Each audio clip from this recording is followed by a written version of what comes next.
네.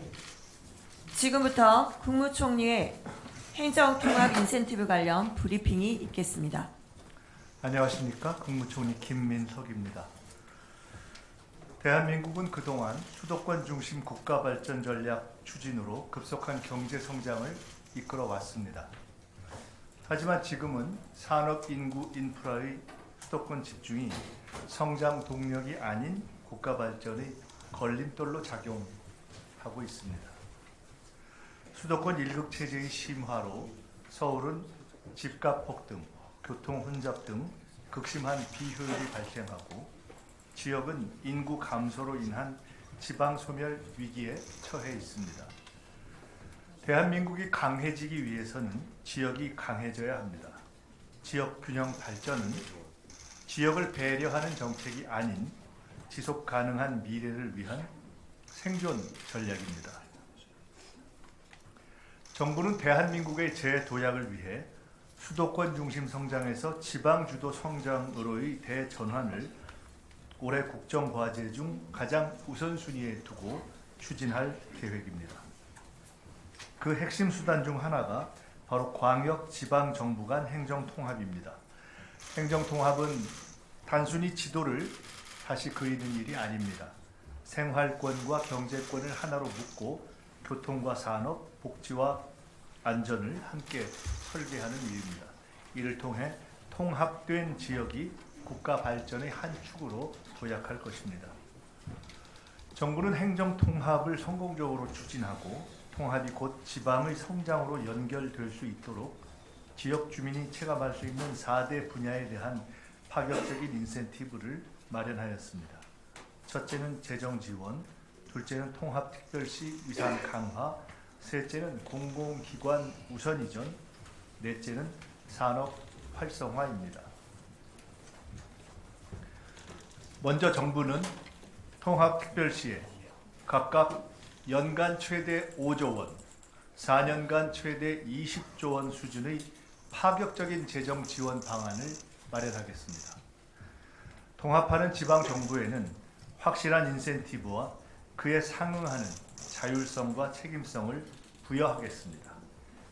이를 위해 가칭 행정통합 교부세와 행정통합 지원금 신설 등을 포함해 국가 재원의 재배분을 추진하겠습니다. 통합특별시가 지역 현안 사업 등을 스스로 계획하고 실행할 수 있는 재정 체력을 만드는 것입니다. 관계부처 합동으로 통합지방정부 재정지원 TF를 구성하여 세부 방안을 신속히 확정하고 국회와도 긴밀히 협력하겠습니다. 지방정부 통합이 활발히 이루어져 지방 소멸을 막고 실질적인 지방자치 시대가 열리기를 기대합니다. 둘째, 통합특별시에는 서울시에 준하는 지위를 부여하겠습니다.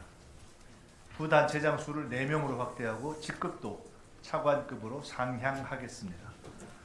소방본부장과 기획조정실장 등 핵심 보직도 1급 운영이 가능하도록 하겠습니다. 또한 지역 특성을 반영한 실국 설치가 가능해지고 소속 공무원 선발, 임용, 승진 등 인사 운영에 있어서 자율성도 강화됩니다. 이러한 조치는 단순히 조직의 규모만 커지는 통합을 넘어 통합특별시장이 확대된 권한을 바탕으로 복잡한 행정 수요에 더 잘 대응하는 능력 있고 일 잘하는 지방정부를 만들기 위한 것입니다. 이를 통해 지역 현안 업무 대응을 위한 필요 인력을 적시에 배치하여 통합특별시의 각종 시책을 원활히 추진할 수 있을 것입니다. 또한 재난 피해 최소화를 위한 현장 대응력을 제고하고 주민들께 맞춤형 치안 서비스를 제공할 수 있을 것입니다.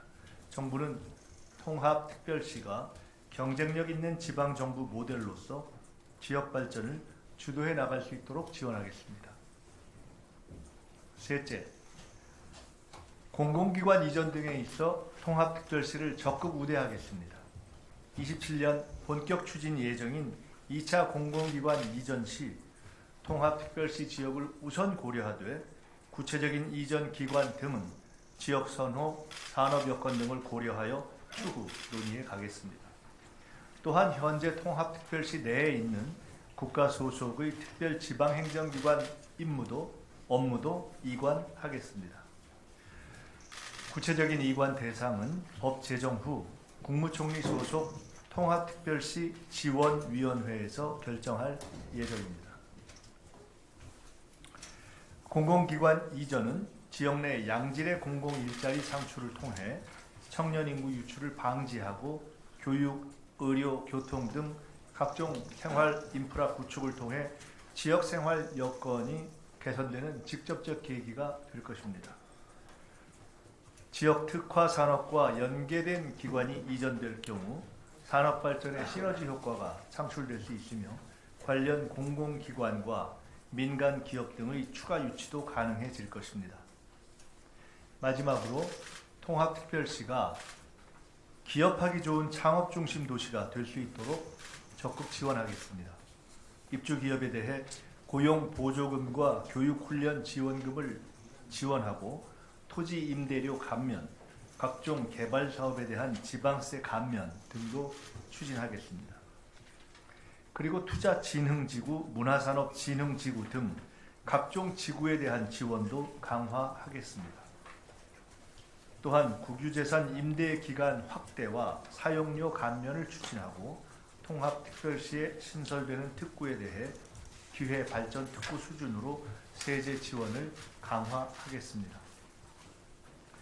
개발사업과 관련된 복잡한 인허가 절차를 간소화하고 관련 업무 일괄 처리 기구를 설치하는 등 행정 절차가 신속히 추진되도록 지원하고 통합특별시에 적용되는 각종 규제들을 우선적으로 정비하겠습니다. 산업 활성화 정책의 핵심은 분명합니다.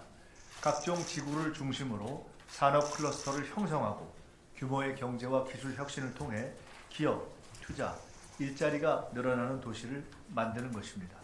지역 경제가 살아나면 이것이 다시 지방 재정 확충으로 이어질 수 있는 선순환 구조로 이어질 것입니다. 지방 주도 성장은 대한민국 국가 발전을 위한 필수 전략이고 행정 통합은 이를 성공적으로 추진할 열쇠입니다. 국민 여러분, 지방자치는 결코 쉬운 길이 아니었습니다.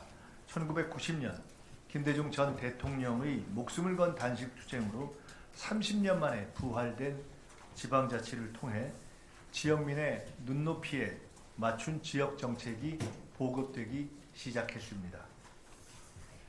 광역지방정부의 통합도 쉽지 않은 길일 것입니다. 분리된 지 수십 년이 지나면서 발생한 제도의 차이를 정비하는 것은 결코 작은 일이 아닙니다. 무엇보다 지역 전체의 이익보다 작은 기득권을 앞세우는 이들도 있을 것입니다. 하지만 대한민국의 발전을 위해서 우리는 더 이상 시간을 지체할 수 없습니다. 바로 지금이 통합의 적기입니다. 실질적인 지방자치의 완성으로 나아가는 길입니다. 정부는 통합을 통해 국민 여러분께 더 나아진 삶, 더 나은 미래, 더 많은 기회가 생길 수 있도록 확실히 뒷받침하겠습니다.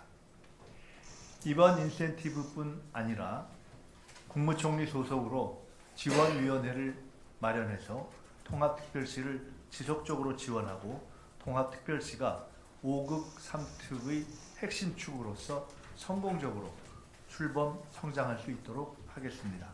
국민 여러분께서도 통합특별시에 대한 지속적인 관심과 응원을 부탁드립니다. 감사합니다.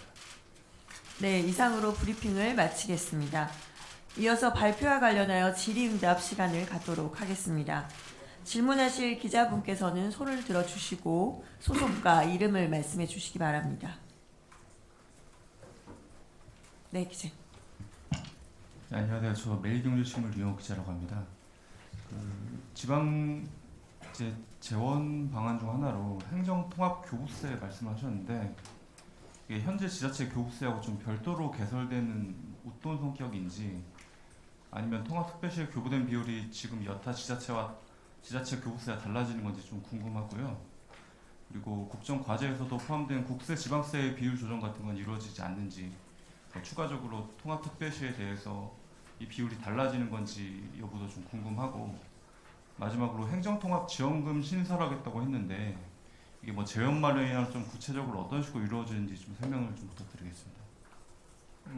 재원의 그 구체적인 구성, 마련하는 방법, 그리고 그것에 연관되어 있는 그 새로운 세제 부분, 관련한 부분에 대해서는 저희들이 차근히 말씀드릴 기회가 있을 것입니다. 오늘 제가 말씀드린 이후에 우리 이분 차관 보시니까 필요한 부분에 한해서 조금 더 보완 설명 드리도록 하겠습니다.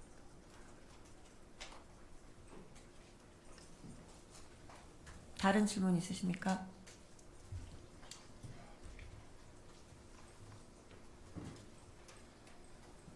네, 없으시면 우리 차관님께서 부여 설명하는 시간을 갖도록 하겠습니다.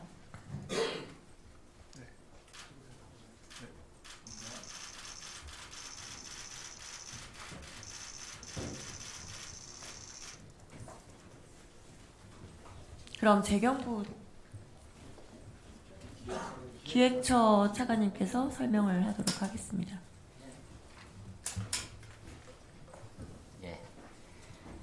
예, 지금 방금 저기 뭐 통합특별시에 지금 지원하게 되는 연간 최대 5조 원, 4년간 최대 20조 원의 구체적인 내역에 대해서 물으셨는데요. 그 내용하고 관련해서는 지금 방금 총리께서 설명드린 대로 여기 관계업체 합동으로, 그리고 또 지역 의견도 듣고 국회 의견도 듣는 통합지방정부 재정 TF를 구성을 해서 여기에서 세부적인 방안을 논의할 예정으로 있습니다. 그런데 조금 더 말씀드리면, 지금 방금 기자분께서 질문 주신 것과 관련해서는 이러한 방안을 만들어가는 과정에 있어서는 크게 4가지를 염두에 두고 있는데요. 첫 번째, 확실한 인센티브로 작동하도록 해야 되겠다. 두 번째, 국세하고 지방세의 비율도 물론 고려가 되어야 되겠다. 그리고 세 번째, 지방의 한 손에는 자율성, 한 손에는 책임성을 줄 수 있는 방향으로 일이 추진이 되어야 되겠다. 그리고 마지막으로 이 목적 자체가 결국에는 지역에 일자리가 생기고 지역 경제가 활성화되고 산업이 유치되고 지역민의 삶이 나아지는 게 최종적인 목표이기 때문에 재원 마련이나 사용 용처를 결정함에 있어서 이런 식으로 사용될 수 있도록 운영하겠다. 이 4가지 원칙을 가지고 통합지방정부 재정 TF를 운영해 나가도록 하겠습니다. 네, 감사합니다. 다른 질문 있으십니까? 네, 서울경제. 예, 안녕하세요. 서울경제 유지혜 기자라고 합니다. 그 논의됐던 이제 아이디어들 중에 이제 특별시를 첨단 전략 산업 메가샌드박스로 지정하고 이렇게 좀 지원을 하는 뭐 그런 방안도 좀 얘기가 많이 나온 걸로 알고 있는데, 혹시 앞으로 추가 논의가 될지, 뭐 추가로 포함이 될지 아니면 빠질지 궁금합니다. 네, 예, 산업통상부 차관입니다. 말씀해 주신 것은 언론에서도 아이디어 차원으로 나온 부분입니다만, 우선 기본적으로 이 지역 산업 또는 특화 산업의 육성과 관련해서는 이 국민주권정부에서 이미 큰 틀이 5국 3특으로 5국 3특 성장 엔진 중심으로 하겠다는 게 기본 축으로 발표가 되어 있습니다. 그때 지금 행정통합이 논의되고 있고 추진되고 있는 대전, 충남 그리고 광주, 전남은 5국 3특 중에서 서남권으로 같이 묶여져 있고요. 대전, 충남은 중부권으로 같이 묶여져 있습니다. 그래서 지금 말씀해 주신 부분에 있어서는 큰 차이는 없게 지금까지 진행해 왔던 부분 쪽에서 선정이 이루어지고 지원 방안들이 이루어질 겁니다. 다만 그 과정 속에서도 이 행정 통합을 하는 것과 연관해서 줄 수 있는 총리님께서 말씀해 주신 더 추가적인 인센티브에 대해서는 5국 3특의 틀 내에서도 그 추가적인 인센티브가 가능한 방안들은 적용할 수 있도록 그렇게 추진되고 검토되고 있습니다. 메가 특구나 메가 특구와 관련된 프로젝트도 같은 맥락에서 이해해 주셨으면 합니다. 네, 감사합니다. 또, 네, 이기림 기자님. 네, 안녕하세요. 뉴스원 이기림입니다. 다른 건 아니고요. 앞서서 좀 보도가 나왔는데 대전 충남 광주 전남 통합특별시로 이제 명칭을 좀 잠정 결론 지었다는 보도가 나왔습니다. 그 관련해 가지고 좀 해주실 말씀이 있는지 좀 궁금합니다. 네, 행정안전부 차관입니다. 통합특별시의 명칭이 충남 대전 통합특별시 이렇게 있는데요. 결론적으로는 통합특별시의 최종 명칭은 지역 의견 수렴이라든지 이런 절차를 거쳐서 국회 입법 과정에서 결정될 거라고 이제 보고 있고요. 다만 이제 이렇게 대전 충남이냐 충남 대전으로 되는 것은 충남 대전을 말씀드린다면 충남권 전체를 하나의 행정 권역으로서 묶는 권역 중심의 통합이다 보니까 아마 그게 좀 강조됐을 때는 충남대전이라는 명칭을 사용하시는 분들이 계신 것 같고요.